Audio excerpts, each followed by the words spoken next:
Disclaimer. The thoughts and opinions expressed by our guests are not necessarily the views of Tash, Becky, or Be Your Best You podcast.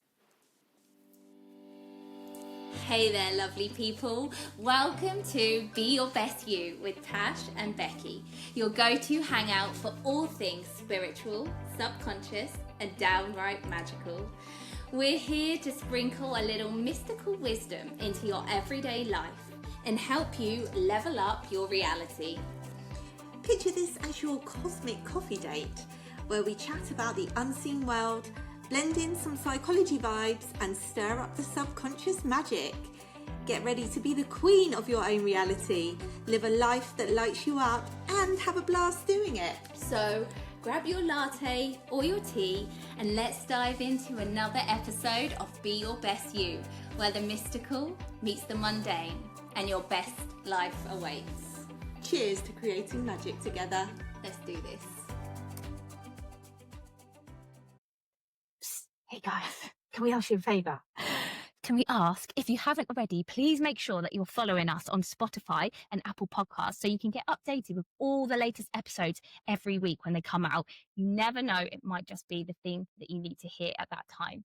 Also, don't forget you can watch us on YouTube, so make sure you head over there and subscribe to us there. And share with all your friends. Thanks, guys. Hi, welcome back to another episode of Be Your Best You with Tash. And Becky, the guest edition. Today we have on the show Simon Bown. Very excited. I'm so excited. To speak to Simon. Well, we have spoken to Simon.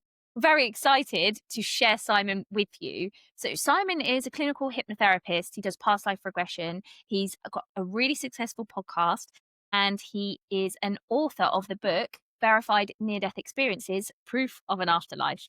And that is the topic of our conversation today, though we could have had so many conversations and we're having Simon back on the show.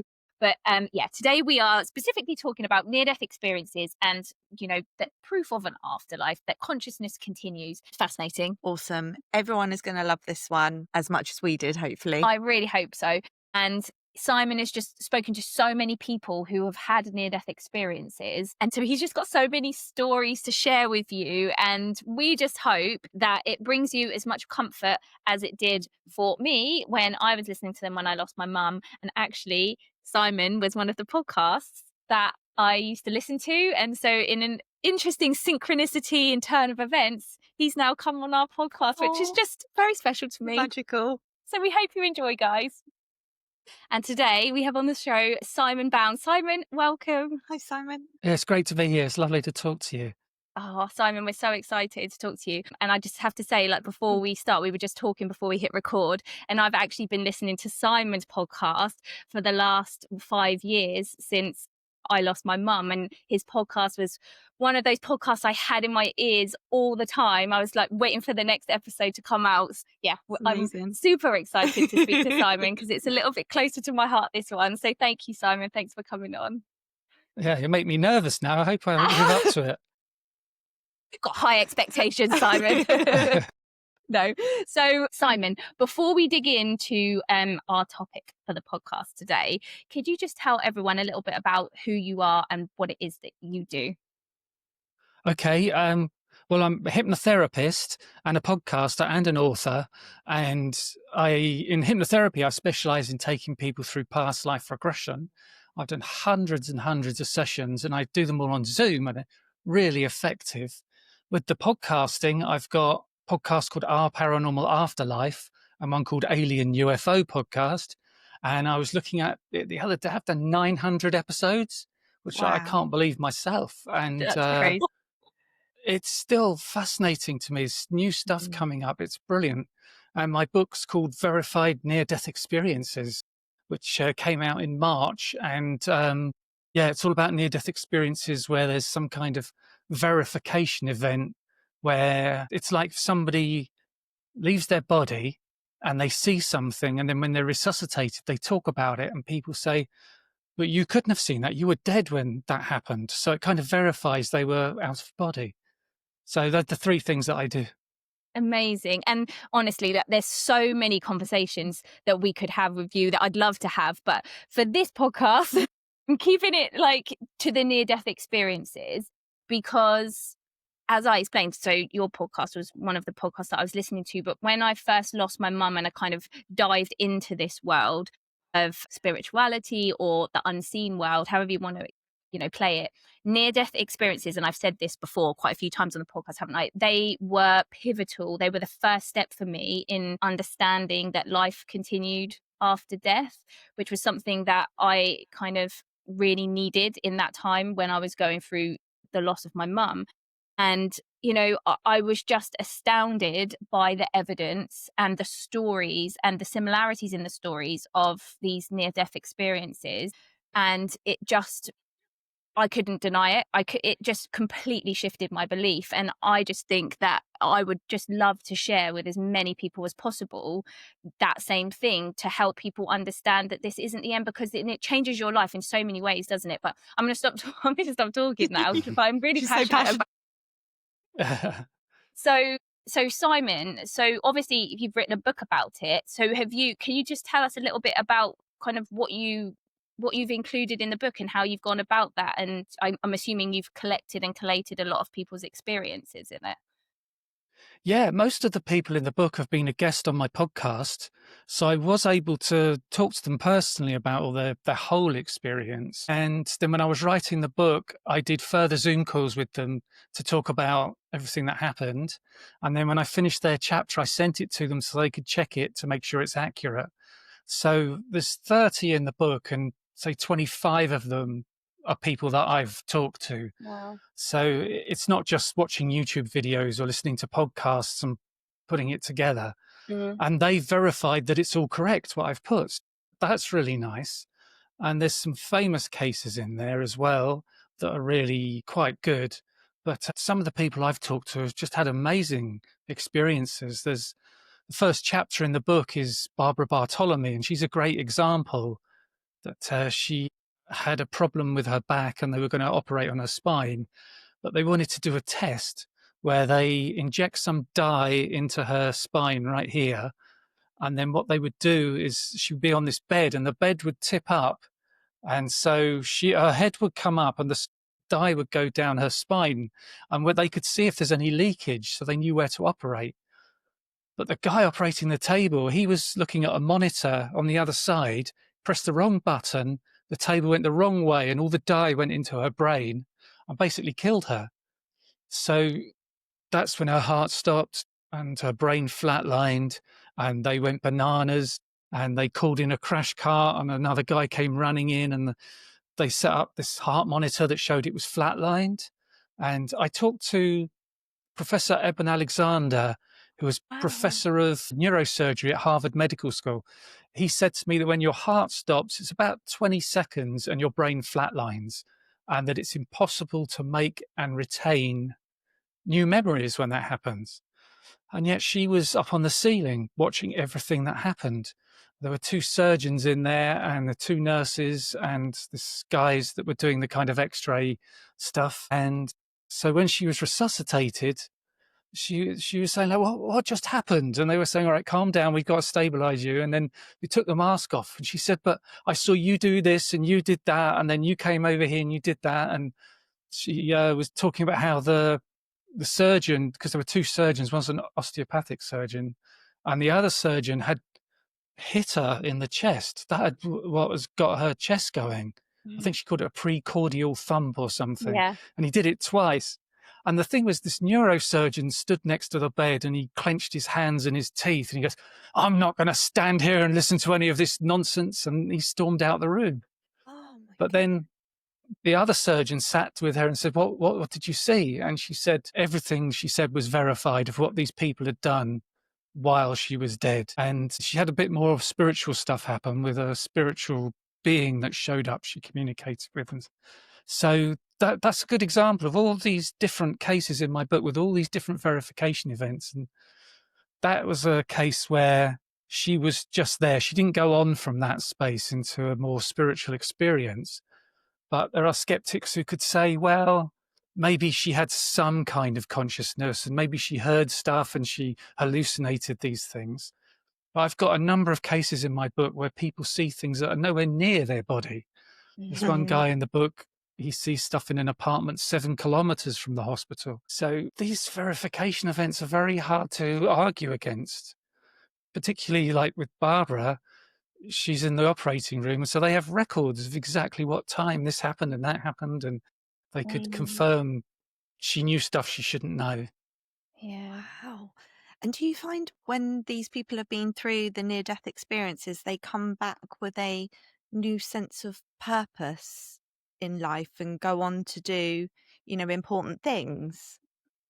Yeah, some of them say they feel like they've got a mission that Mm. they're going to complete, and they've changed so much that it lasts for the rest of their lives. And there's a statistic that 70% of people who have a near-death experience get divorced because it changes the people so much. And you could imagine that somebody has got a great job and they have this near-death experience, and they come back and they're like, no, money's not important. You know, and then their partner might say, what do you mean? I like having a big house. I like having great holidays. I like the car. And he's saying, no, we don't need that anymore. So you could see how that could cause a problem. But one of the things that has a huge impact on people is the life review, which is really intense. And it's a thing where you're in the spiritual space and you see your whole life. And they say, like, it flashes before your eyes. And it's weird because they say there's no time in the afterlife. So this happens in one moment, but they relive every second of their life and they review it. And it's all about emotion. And they feel all the feelings they felt during their life, but also they feel the other people's feelings. So if they're mean to someone, then they feel what that person felt, how bad it was when you were mean to them. And so because there's so much of it in a life review, it can be really intense. And I think people come out of it going, man, I was awful. I've got to treat people better and not be so judgmental. And they also see on the other side that when they're nice to someone, they see how that felt for them. And sometimes they see the life review, and they have somebody with them. It might be a spirit guide, it might be a deceased loved one, or some kind of other spiritual being. But they say the spirit guides see you in your life review doing something nice for someone. And it could be the smallest little thing that you just forget about. They're so happy that you're behaving in that way. So I think the intensity of the emotion in there, particularly when you see how bad people feel, is what can really change you. And that will bring you back. It's like Eben Alexander left his job as a neurosurgeon, the professor, and has gone into other stuff that's much more kind of charity based and helping people. So yeah, it's a thing that they come back and they want to talk about it a lot and tell everybody what's happened to them. It almost reminds me of, like Christians who are out on the street wanting to tell you about Jesus. There's this other thing these people want to talk about. Yeah. And I think, like, going back to the life review, what you said as well, that, because that's obviously something that you hear a lot of people come back and say about the life review, don't they? And what really struck me when I kind of heard about these life reviews was that there's no, obviously, religion, you think there's this big God, this being that's punishing you and telling you, you've done wrong, or and it's nobody else judging you. You're doing the judging, aren't you? You're doing and judging isn't even the right word, because like you said, you're just experiencing both sides, and you decide, I don't want to make people feel like that. And also how wonderful it is to see how people respond when you do lovely things. It becomes a choice, doesn't it? And then that's when people kind of go back and think, I'm gonna live differently. It's not this big, God judging you and sending you down to hell, or yes, you've done well, you can go on. It's all about you, which I just found really, really empowering. Yeah, that's really important, because there is such a strong idea in Christianity, isn't there, of judgment and going to the pearly gates, and they read the book or whatever, and that just doesn't happen. People are supported when they're going through their life review, and it's very loving environment. They talk about the way love feels there. It's almost like love's the wrong word because it's such a powerful thing. There are a few people who report distressing near-death experiences, and they show up for a small percentage of near-death experiences, but I wonder if there are people who have them but don't want to talk about them. So it's more Yeah. people are having them, but they remain quiet, because if you go to this hellish environment, and you start telling people about it, they might think, oh, well, what did you do? Yeah. That's going to happen. Yeah, that's true. Have you spoken to people who have had kind of a more hellish experience or a not so positive one? Yeah, there was Howard Storm, and it was a big hit for him, because with him, he was, I think he said, an aggressive atheist. And he was an art professor who took a load of students. He was in America. He brought these students over to Europe, and they went to these amazing galleries, and they were in Paris, and he had this terrible pain in his stomach, and he ended up in the hospital. The problem was that it was this small French hospital. This is back in the 80s. It was the weekend, and the doctors had gone home, so there were only nurses there. And he is in terrible pain, and they couldn't even give him painkillers because they have to be prescribed by a doctor. They found out that his stomach was perforated and it was leaking acid into his abdomen. And he said he suddenly found himself standing next to his bed with his wife on the other side of the bed, and he felt great. He goes, "Oh, this is fantastic. I'm well. We can go." And he didn't understand who was in the bed. He thought, because he's an atheist, he's like, "Well, it can't be me, even though it looks like me." And he got annoyed with his wife because she wouldn't respond to him.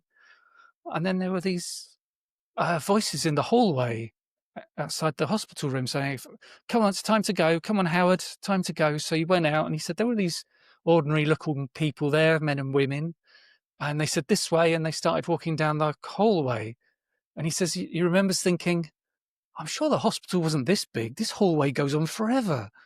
And as they were going down it, it got darker and darker. And he got to a point where he's just said, "I'm not going to go with you anymore. I'm going to go back."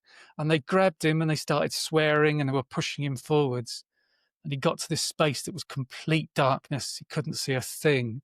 And then they attacked him. And he said it was such terrible attack. He was on the floor, and he heard this voice in his head that said, "Pray." And he thought, "Pray?" And they said, "Yes, pray." And he thought, okay, he didn't know any prayers. And he started reciting Shakespeare and even the TV commercial. But then he remembered the Lord's Prayer, and he started saying that, and the people around him got really angry. But he noticed they started backing off. So he kept on saying this prayer, and he saw a point of light above that came down, and these arms lifted him up out of there and took him into the light. And he says that was Jesus. And I said, "Are you sure it was Jesus?" And he goes, "Oh boy, if you were there." Wow. And he said he got a tour of the afterlife and he could ask all these questions. So to cut a long story short, after that, from being an aggressive atheist, he went to seminary, and now he's a pastor, and he has his own church. But you hear that now and then, that people will encounter religious figures in near-death experiences. I've had people say they've seen Shiva, one of the Hindu gods, or they've seen Buddha. So it's not just Jesus that shows up. And it's not a very high percentage of NDEs that I've come across where people see religious figures. And somebody put a comment on my Facebook group once saying, "If you don't see Jesus, it's not a real near-death experience," which was a bit narrow-minded. But yeah, so it's interesting that he was saying the Lord's Prayer and he was picked up out of that space. Because I talked to a woman who was in, basically she said hell, and there were demons there, and they were being really nasty on this particular day. And she said, "Why are you so horrible?" And the demon said, "It's Christmas on Earth. We're always extra horrible at Christmas." And she started singing a Christmas carol. And again, they got really angry with her, but they backed off. And she just kept on singing this Christmas carol. And then she was lifted up out into the light. So I find that interesting, that they both did something like that. So, that's something to keep in the back of your head if you're in a nasty near-death experience. Christmas carols and learn the Lord's Prayer. But I know we're joking, but I love hearing these kind of stories, because you've just given two examples there of a religion, prayer, so religious kind of thing that took him out. Now, I know Christmas is related to Christianity, but let's be honest, right now where we're living, the way the world is, Christmas is not really so much about religion for a lot of people, is it? But a lot of people do celebrate it, even if they're not religious. And so when I'm hearing that and I'm seeing that, I think it's less about religion and more about the intention behind it, the intention of love. Because, when I think of Christmas, I think of, aside from the religious part, I think of love and spending time with family, and everyone comes together. And I wonder if, and obviously with the Lord's Prayer, you're kind of, it's that bigger part of you. And obviously with a prayer, you're thinking it's a good thing. It's a positive thing, isn't it? And so is it just our intention of love, of goodness, of something nice and positive that takes us up, that releases us from this kind of hell, if you like, rather than it being something that's just related to what we consider God or religion? Does that make sense? Yeah, it's something about intention, isn't it? And the energy you have around you, and that can affect everyone around you. And I've talked to mediums who say that if you have a negative energy, it affects them and they can't perform so well.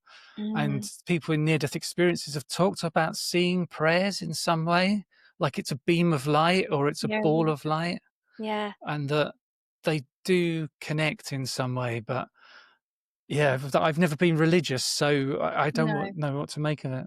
Yeah, it's interesting you said that, because we had someone who had a near-death experience come on, and he said in his experience he was taken out and shown kind of the earth, and he saw all these golden streams of light coming up from the earth. And when he asked the spirit beings around him, what is that? They said, that's prayers, that's single intention prayers. And then there were bigger groups of light, beams of light, and that was multiple people praying. So again, it is, you see these recurring themes with near-death experiences as well, don't you? Which I mean, that's my next question, I suppose. Out of all the people that you've spoken to that have had near-death experiences, what are the themes, the things that have come up that you just see over and over again? Obviously, we've said about the life review, that's definitely one, isn't it? But what else do you kind of see that recurs? There's meeting deceased loved ones and reconnecting with them. There's going to a place of knowledge, which has shown up a lot. They describe this huge white building that's just enormous, and it's all kind of with the Greek columns and big steps, and it's a place of knowledge. And one of the spirit guides kind of said, this is heaven for people who love to learn. And the spirit guide took them in this place, and that's where they had their life review. And then somebody else went in there, and there was this big book that he was told, oh, this is the book of life. And he said he didn't know what that meant, but the spirit guide seemed to think this was something amazing. And there seems to be a thing where people go into amazing landscapes in countryside, and there's other people who go into amazing cities where it could be all the buildings are made out of gold or something. And I talked to a woman who went to her grandparents' flat, who are now dead, in Poole in Dorset, and it was like the 1970s in this flat, and his grandparents were the age they were in the 70s. So it's weird what does show up. There's lots of commonalities. There's the tunnel of light, which is a bit of you don't see it so much. It's maybe 15%, and there's this idea, I suppose, popular culture that people think there's always a tunnel of light in this, but these tunnels show up in different ways. I had a girl who described it as kind of like made of transparent bricks, and there are all these lights outside the bricks, the light coming through. People who said it's so big, there's many people going up it. Others say it's so small, it's just them. Some say they see people going back down the other way. They hear music. There was a guy who said it was like he was in an aircraft fuselage with all the seats removed, and it just went on forever. And there are all these little aircraft windows and all this light coming through the windows. So there's all different descriptions of that kind of transfer between here and there. And there are other commonalities. Yeah, it's amazing how it all joins up. Yeah. So I know, sorry, you're going to ask a question about you. I know we can't answer these questions for certain. Obviously, I know that, but I'm interested for you.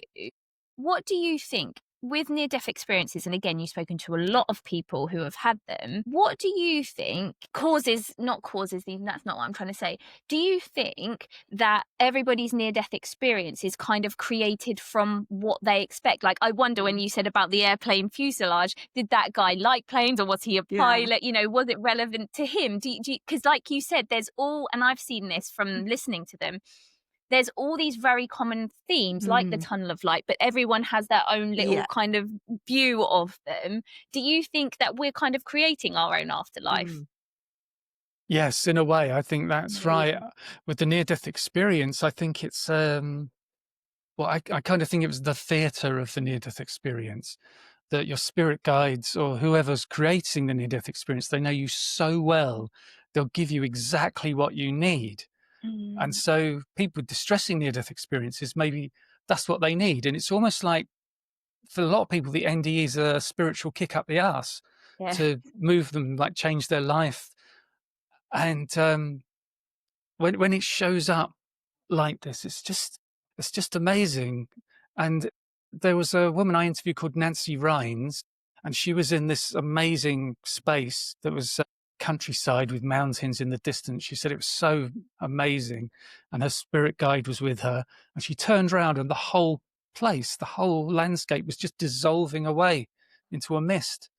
And the spirit guide said, yeah, we created this space for you right now for your near-death experience. So I wonder if they're a halfway house or something to the afterlife.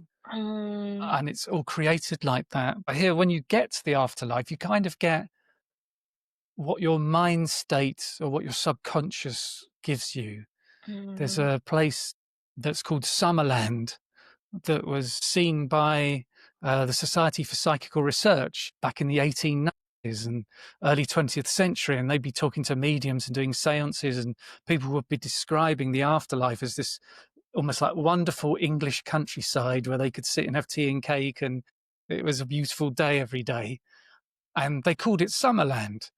But I think because they were in England and they were only talking with English mediums, that was what was coming through. Maybe if they went to, I don't know, Iran or Iraq, they would describe a whole different afterlife that they go into.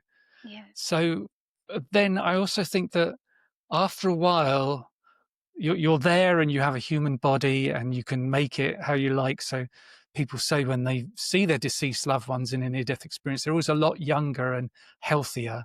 But I think you get to a point where you start to realize, I don't need this human body anymore. You know, I'm a spirit, and that's when you move on. So it's almost like when you first arrive, you're on holiday and you just have a rest and do whatever you want to do. Yeah, like a waiting room. Oh, it's just it's such a comfort, isn't it, to hear these stories? I think so. And I think as well, like, again, it kind of almost like you've said, that we're creating our afterlife. I think it also then helps you to realize, oh, well, if I'm creating, and consciousness carries on. If I'm creating my afterlife over there, what's the difference? Yeah, between, that's what I was thinking, doing it on Earth now. And I think that like bolsters, because obviously, you know, manifesting and manifestation is, you know, is becoming more popular, and it just makes you realize, wow, there's no difference. Nice. It's, you know, so now I know that just like those people that potentially created their own hell in the NDE, we can create our own hell here on Earth as well, can't we, really? And I just think that really helped me in understanding, I have a lot more control and power over my reality here. And if it can be that beautiful over there, why can it not be like that here as well? Yeah, you make your own life, don't you? It's through all your life choices. Unfortunately, we can't decide if our body's going to remain at age 27 and be nice and skinny. But there is that thing of your choices. If you become a drunk and homeless, for a lot of people, I imagine that's because the way they've lived their life. Not everybody, but a lot of them. Yeah. Do you find, is there a certain point where the people you've spoken to have been asked whether they want to return back to Earth or carry on? Yeah, there's two different things. Some of them are just forced back and others are asked to make the decision. Some people they get into this afterlife space, and it may be like this amazing countryside, but there's a barrier and they just can't get past it. Sometimes it might be a white picket fence. Other times it seems like it may be something out of Star Trek, this big shimmering force field blocking. And their deceased loved ones might say to them that, yeah, this is it. You can't go past this point. If you go past this point, you will die and you won't return, but you've got work to do. You've got to go back. And then there's other people who say that they're given the choice whether they want to go back. And they decide to come back. And there could be mothers there with small children. And they say it's weird because they almost feel like, oh, no, they'll be all right. I'm just going to stay here. I feel great. And then the spirit guide might talk to them about it and say, yeah, you're right. I've got to go back for my children. And then they come back. There was one woman in my book who wanted to come back, and they said, it's too late. Your body's in such a state, it's going to die. We can't do anything. And she started arguing with this spirit guide who basically said, it's above my pay grade. I can't make this decision. And so she was saying, well, bloody well, talk to your boss about it. And she said the spirit guide looked up and these like beams of light came out of its eyes, and that must have been some communication. And they said, okay, you're going to go back. And she went back to the hospital and she was looking at her bed having a grand mal seizure. And the spirit guide said to her, this would have been the point where you died, but now you're going to return to this body. And it's not going to be great because she'd had a stroke, and she's got part of her brain the size of an apple is no longer any use, and there's a small part here. I was talking to her on the podcast, she's saying they can't understand how she's able to talk because that part of her brain is gone. And they say it's some kind of miraculous recovery. But then that's something we hear often as well with near-death experiences, whether it's Eben Alexander, who's a great example because he was a professor of neurosurgery. And what caused this near-death experience was a really nasty meningitis on his brain. So when he came out of it, he could read his medical records and understand exactly what they were talking about. And he was saying, I should be a vegetable. I should be dead, but if not. And he's just walking around as normal as if nothing's happened. He says, just can't explain the recovery. It's too much. And there was Anita Morjani who went into hospital. She had stage 4 cancer. And after a near-death experience, it just cleared up and the doctors couldn't explain it. Well, this doesn't happen to everybody. I talked to a woman, Sudman. She was a civilian working with the US Army in Iraq, and a bomb went off on the road next to their vehicle. And that's what caused her to have this near-death experience. And it was quite extensive. And when she came back, she was with her spirit guides looking at her body. And they were saying, you can decide what injuries you have after this. And she said they were kind of goofing off with it. Like saying, hey, let's see what would happen if I had no legs, or let's take the eyeballs out. But she just came back with these little injuries. Oh, there's another one. This woman was shown her life plan. And she said the spirit guides laid it out on a table like a blueprint, this long thing. And she could see all these incidents in her life. And then she could see what was going to happen after the near-death experience. But they said to her, no, you're going to forget all that. You can't see that.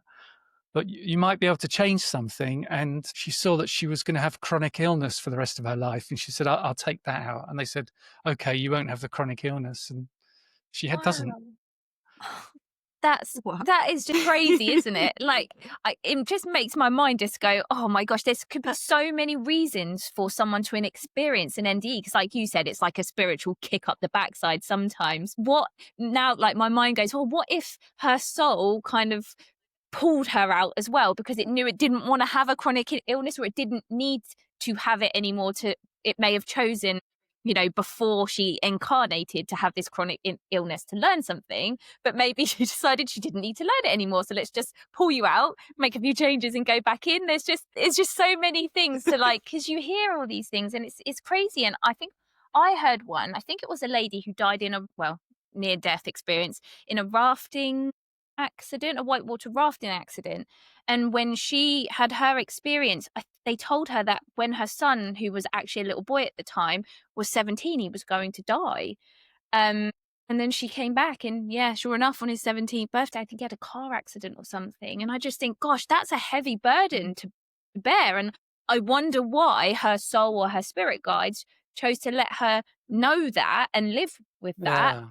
But I think she said, you know, it was almost like she had that amount of years to prepare for it. Perhaps if it had happened, she wouldn't have been able to accept it when it happened, and her soul needed that. Yeah, there's I think there's so many complexities to it, isn't there? But that really kind of, that got me. Yeah. You know, I thought, I can't imagine living like that. Yeah. But I suppose there's some consolation if you have that experience. You could be so certain there is an afterlife. Yeah, that's true. Yeah. That's the thing, isn't it, with the near death experiences? That's what I found. Like, if I had to sum it up in one word, it was comfort. Yeah. Because it's almost like, because you hear, like you've mentioned before, there's a lot of people who are met by their dead ancestors or relatives.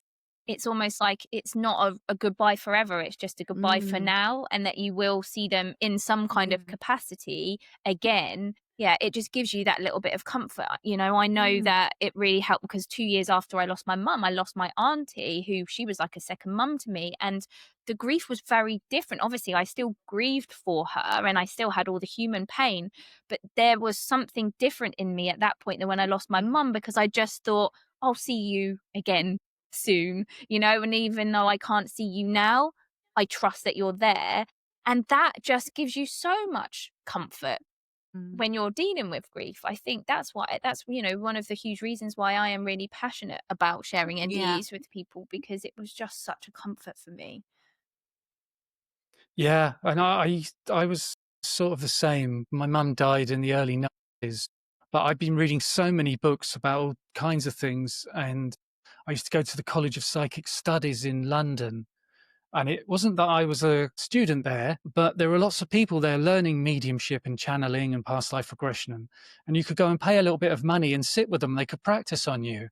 And I was kind of investigating, and I'd go every couple of weeks and see all these different mediums, all these different people. And I was taken through a past life regression. And I remember there was one medium saying, there's somebody here called George who wants to talk to you. And I'm like, no, I don't know any George. And then we carried on. She said, George is back. He really wants to talk to you. And I said, I don't know anyone called George. And I got home and I talked to my mum and I said, yeah, they said someone named George was there. And she said, that's your granddad. And I was like, I only knew him as granddad because he died when I was like 4. So I didn't have that kind of connection with him. Yeah. Oh my goodness. And is that what made you want to go into the hypnotherapy and the past life regressionist? But by going and sitting with those guys in the, what is it called? The psychic school. Yeah. Yeah, the College of Psychic Studies, set up by the Society for Psychical Research in like 1860 or 1870, something like that. And the past life regression I had then was quite powerful. And straight away, I saw myself as a little girl in a park, and it was about 1895. And I was running around and I could, like, because the girl had bare feet, and it's like I could almost feel the grass between my toes. And I opened my eyes just a little bit, and it's almost like I could see little feet where my knees were. And in that life, in that park, there was my mum and my dad, and they had a pram, and there was a dog. And I recognized the father in that life as my best friend in this life. Oh, wow. Who we've been best friends like 40 years now. And also the park was in a weird spot. It was a very steep hill, and it's the last place you'd put a park. But 2 years later, I was in North London and I saw this hill, Primrose Hill Park, and that's exactly the one that was in my past life regression. And the houses around were just the same as I saw in that regression. And then I saw myself later becoming a nurse in the First World War and being in these makeshift hospitals from the front line, and all these men coming with these terrible injuries into the hospital. And yeah, all these different things happen. It can be really insightful and understanding stuff. One of them is that the nurse's uniform was long skirts to the ground. And I had this feeling I was rushing around these beds trying to do stuff, and the skirts would get in the way. And it was so annoying. And, for me, that wouldn't be something I'd know about or experience. But another part that had more impact on me was I returned to that past life, and I saw myself, my late 20s, in the street with this really old car there, and there was a man opposite me who I just knew was the husband, and there's something needed to be done, and I said, I'll do it, I'll get this arranged. And his attitude was, oh, don't be silly, you're just a woman. And I felt really angry, and I felt like, you don't know what I'm capable of, you don't know what I experienced in the war and what I can do. So I had this viewpoint of being a woman who's being talked down to by a man. Yeah. And, they talk about mansplaining or, all that kind of thing. So that's something else I would never have had a viewpoint on. Yeah. So that was really interesting for me. That's so powerful, isn't it? That's awesome. It's interesting that you're a woman as well in a lot of your lives. Yeah, well, every incarnation you could be a man or a woman. Yeah. It's not that we're always the same gender, and you're incarnate to experience everything there is to be human. So you'd have to be both genders. Yeah. But I've seen other lives where I'm male and female, and when you get into it, it doesn't seem weird at all. No. And it's coming up in hypnosis, so you have a connection to that body, but not like an absolute thing, like you've gone in a time machine and you're actually there. But when you get to that point, it feels completely natural, and you just get on with investigating what you're looking at. Yeah, it's so powerful because again, I don't know whether you've had it in your past life regressions, but when I've done a lot of past life regressions, so I do QHHT, Dolores Cannon's method, and I take them, to their death scene. They experience their death, and then we go after death. Now, some people, it's really interesting. Some people just don't have anything. They don't have any experience. They're just like, I'm floating here. I'm just a consciousness. I'm, that's it. And I can tell I can't get them any further. But, oftentimes people will go further. And what I find really fascinating, and I don't know whether you found this, is they're telling me the exact same things I've heard in people's near-death experiences. They'll tell me about a tunnel or moving really, really fast. Sometimes it's not a tunnel, but they're moving so fast through space. There's towards a light, and it's always that they're being pulled. They feel a force. It's not like they're moving, but they're being pulled by this force. And then, you see the life review, the love, like the feeling of love that they feel. I feel like I've felt it because I can feel their emotions when they're laying there on that bed and they're in this space where they're just crying, but this love, it's because of love. It's just incredible. I mean, I've done past life regressions on Becky as well, and you had that kind of experience, didn't you? The afterlife experience. Yeah. And again, it's just this constant verification and proof of there's something to this. People are saying the same thing and in their own ways oftentimes, but it's all the same. And it's just, you can't ignore it. You can't ignore the signs, can you? It's amazing. No. I was taken through a session by somebody who does QHHT, and that was a really impactful thing. I think I'm one of these people who can just go straight in there and have a strong connection to it. So lucky. And also a UFO experience just spontaneously sprung up during the session. But it is that thing. And also Michael Newton's work of bringing all those people together all seem to say the same thing about the soul group and the Council of Elders and all these different spaces, and you choosing your life and what you're going to do.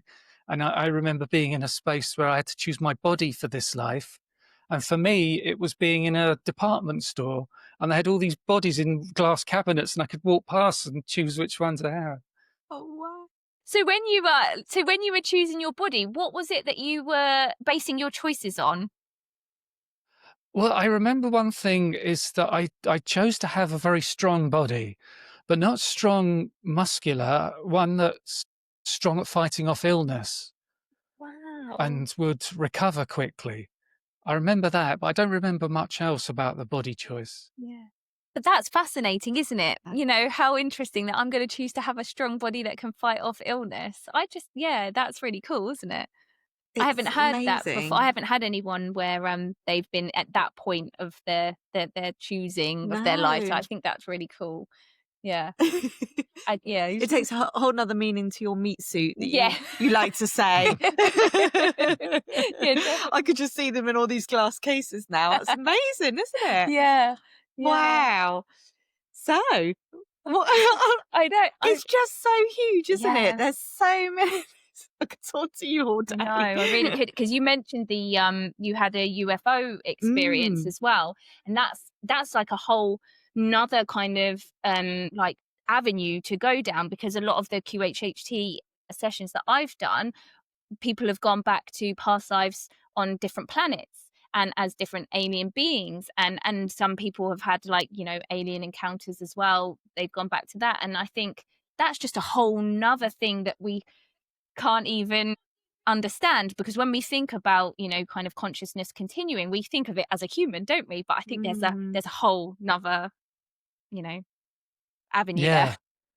Yeah, I think so many of us might look at it and think reincarnation, it all happens on Earth and all the lives happen on Earth. And I've had a small number of people go back to past lives on other planets. And it's fascinating what came up there. There's one guy who went to a life as an aquatic creature, kind of like a dolphin, but they had a civilization. And that their job was to look after these enormous creatures that were psychic, and they were stationary. So this person's job was to bring them food and look after them and clean them and stuff. And there were a number of these massive creatures spaced around the planet, psychically joined in a web across the planet to sort of bring positive energy. And it's something that their civilization knew about and took for granted. We encountered the spirit guide of this guy, and we said, how many past lives has he had? And the spirit guide said, one on Earth. This is the first one. And they said that life, he was in a kind of apprenticeship to come here as a psychic to spread positive energy. That was the point of that life, was preparation for coming to Earth. That's amazing. Do you know what? I've had a past life that was very, very similar to that, with the web of these psychic beams. It was aquatic. I've had a lot of mermaids. And people laugh, but honestly, I've had quite a few people that have gone back to being mermaids, and it is all about that. Where they've got a real connection with dolphins and aquatic creatures that are very, very psychic and are here to raise the consciousness. And they've said, you know, the dolphins on Earth now are actually here, that they carry such a high frequency, they're so psychic, and that they have to be protected, because they're actually doing a lot of really important work for us as humanity and for the Earth to keep those frequency levels high. So it's really interesting that you say that as well. Yeah, I was just, that's amazing. I was going to say something else about that, but I can't remember. But because we've mentioned spirit guides quite a lot, so, and you said you actually got to speak to somebody's spirit guide. So have you done that a few times in your hypnotherapy and what you've done? Yeah, I do it every time. Do you? When you look into the past life or past lives that show up, then sometimes we go through the death of the past life. Not every time, but I always say, okay, we're going to move into a spiritual space of light, the space between lives. And I move them there, and I do this thing about how they're going into the light, into the center of the light. They're feeling the love, filling them with peace. And I say, are you there? And they say, yeah. And I said, well, somebody's going to be here to greet you. Who's there with you? And almost immediately, I say 90% of them say, oh, there's somebody here. It could be their grandparents. And I've had people have pets. And there was usually, like, they're saying they're an old man or they're an old woman, and they're really pleased to see them. And we ask them questions, and they tend to have a good sense of humor. Yeah. And I've got a whole list of questions for asking them about this person's past lives and their current life.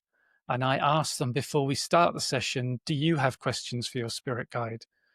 And that can be really insightful and helpful. And that's a lot of times I see people in tears, and it's not a thing. I don't know how it is for you, but they don't cry and sob. They seem to be talking normally, but there's a lot of tears. Yeah. And it's a kind of joke in my house. So I finish a session, I go out and see my wife, and she's like, how did it go? I said, well, I made them cry. And she said, yeah, well done. Yeah. Yeah, no, absolutely. The amount of silent tears I have, like where they just dripping down like their face, that's like, it's powerful though, isn't it? Like, and that's another thing for me. When you're doing these past life regressions and you are seeing people, the emotions that come up, you know, whether they are emotions from something that's sad or difficult or love, you just think that that's coming from somewhere. They don't just get those full-on heavy emotions from nothing. And again, for me, it's just another nail in the coffin of that consciousness continues. We are so much more than this life here, and it's really beneficial to explore your past lives, isn't it? To explore being outside of this body, outside of this life, because there's so much wisdom in there. Like you just said, if you can have access to your spirit guides and the information that they can give you, it's different, isn't it? It's almost like you can integrate it, because it doesn't come from here, does it? It comes from here. I don't know whether you experienced that in your past lives. Yeah, it's a thing. I met my spirit guide a couple of times, and I remember I went through the death of a past life. It sounds so ridiculous.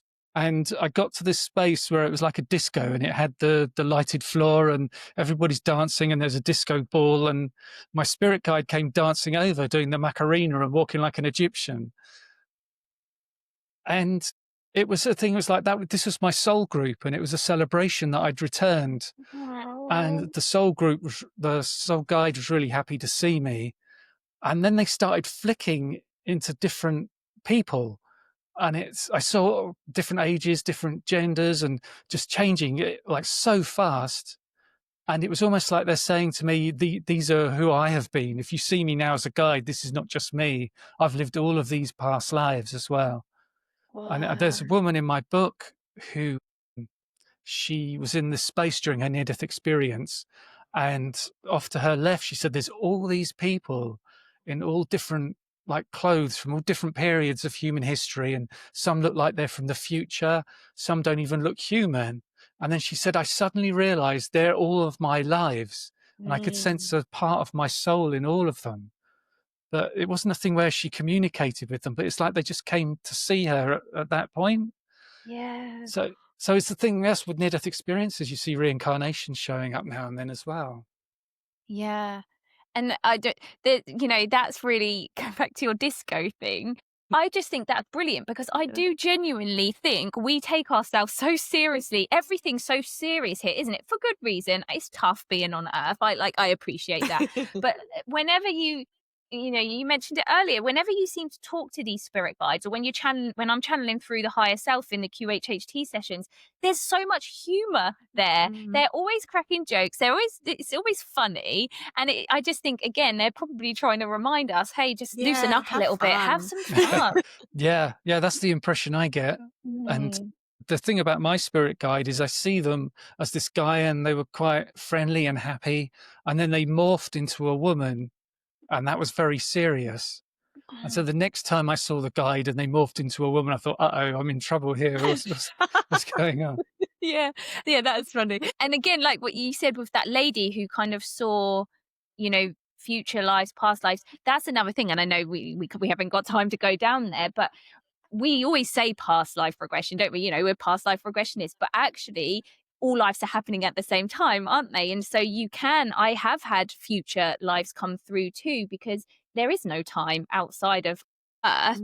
And that just opens up a whole nother kind of interesting avenue to go down, because you don't just expect it to be past lives, and it hasn't just happened in the past and you're now here. If it's all happening now, the healing that you're doing when you visit a past life can actually affect you in this reality now, but also your future selves. It affects, because we're all connected, aren't we? Like that lady saw, it's all connected, and it's all affecting each other, and we can use that to help us, to help past us, to help current us, to help future us. I just think it's brilliant. The opportunities are just amazing and endless. Yeah, and then you have parallel lives as well, where you're living in two different bodies at the same time, and multiverse stuff that shows up. I was interviewing a guy who talked to coma survivors, he called them, and so many of them have terrible nightmares while they're in a coma. Doctors say, no, you're completely unconscious, there's nothing. And some of them say they go through these nightmares that are on a loop. It just keeps going. And others have out-of-body experiences. Some of them have near-death experiences while they're in the coma. But there's a small number of people who talk about another life. And there's a guy who was in a coma for 7 days. He came back and he said he lived a life of 22 years on another Earth. And it's just the same as this life, he said. It's just as physical. And he's like, you go to work and you go home and you have your dinner and you watch the telly. It wasn't like dreamlike at all. He did a tour of duty in a war in Southeast Asia, in a country that doesn't exist on this earth. And when he came back, he said he thought this was the dream. This was the thing that was wrong. And he also said that earth was slightly different, like the McDonald's signs were different colours and things. There were just little differences. Yeah. But there was a woman, this is quite sad. She said her life was like 7 years in this other earth. And she had a child, and the child got to be like 5 years old. And then she woke up here. Oh, And for God. her, she's lost a child. Yeah. And the doctors and their family going, oh, it's just hallucinations, it's just the drugs. But for her, it was so real. And then later in this life here, when she had a baby, she recognized them as like, that's the same soul that I saw in the other life. So I wanted to talk to more people about this, but it's really difficult to find people, because I was going on Facebook groups about comas and asking if people would talk to me. And they got quite annoyed, because I think they thought I was looking for people to describe their nightmares, but I wasn't. I was looking for these other lives. But it's a really massive hit. People really suffer through going through these comas, induced comas and things. So it doesn't seem like the medical profession's really investigating it. No, and that's, and I wonder how many people have kind of gone through that, but, don't want to talk about it because they basically think that they're crazy, because probably everyone's making them think that they're crazy. They probably feel like, is that real? Is it questioning themselves? And I think that's really sad as well, isn't it? Because how do you process that if you just think, it's awful, isn't it? And if you think you've lost a child, what's the dream? What isn't? Oh my goodness. Yeah. And then if you wake up and you say to the doctor and they just shut you down, then maybe that's when you go, oh, I can't say there. It's such a shame, isn't it? They need to get on to listening to these people when they wake up and doing the research. And I think it's getting better at, to a lot of people that I speak to, it almost seems like it's kind of 50-50 split. Some doctors are just absolutely not, and then other doctors, especially nurses, I think nurses more, they're like, I know what you're talking about. You can talk to me about it, which I just think, thank goodness. But I would really love to see, specialist people in these kind of, maybe like in accident and emergency, or the people that come out of intensive care to say, do you need to talk about any experiences that you've had whilst you had this, brush with death? I think it would be very helpful. Get there one day, I suppose, maybe. Yeah. With Barbara Bartolome, the lady I talked to you about, she tried to talk to them about it in the days afterwards, but no one would talk to her. But she said because it was the guy who had made the mistake, the hospital was liable and they didn't want to get sued. So they just didn't want to talk about the whole thing happening. Yeah, I know. I do wonder, maybe they know more and they don't want to kind of encourage it for some reason. I'm not sure. Wow, Simon, honestly, we could talk to you all day. And you know what? I would really love if you would like to maybe have you back on and we could go down the UFO route, because I know you have the podcast there and that's a whole nother conversation, isn't it? So that would be really fun if you'd like to come back on. That'd be awesome. But whilst we're on this topic, before we leave, is there anything that you would like people listening now to kind of know or understand, or something you'd like to leave them with about this whole kind of, consciousness continues and that there is something after this life? Yeah, I don't know what to say, really. For me, I've investigating it for so many years. I have no doubts at all about whether there's an afterlife. But one thing, when I do the hypnosis sessions and we're with the spirit guide and we get to the end, and I'll say to the spirit guide, is there anything else you feel we need to know? And almost always they will say, we're always with you. We're always on your side. We love you. And if you need our help, you just need to ask, because they won't help you unless you ask for it. Yeah. Oh, that's a beautiful way that's to just end, giving me isn't goosebumps it? all up my leg. Thank you for that. That is lovely, and I will second that as well. That's what I hear over and over again in my sessions when I ask that last question. Always. And I think sometimes we do forget to ask for help, don't we? But then trust that they are there helping, and we just have to kind of believe that, I suppose. But Simon, thank you so much. It's been an absolute pleasure. Yeah, I've really enjoyed it. It's been a great conversation. I love the way it all moved around and we got into different things. Yeah, it's always the way. It's the best way, I think. Right, So, that's it. thanks for listening, guys. Thanks, guys. We will see you again next week. Take care. Bye. Bye.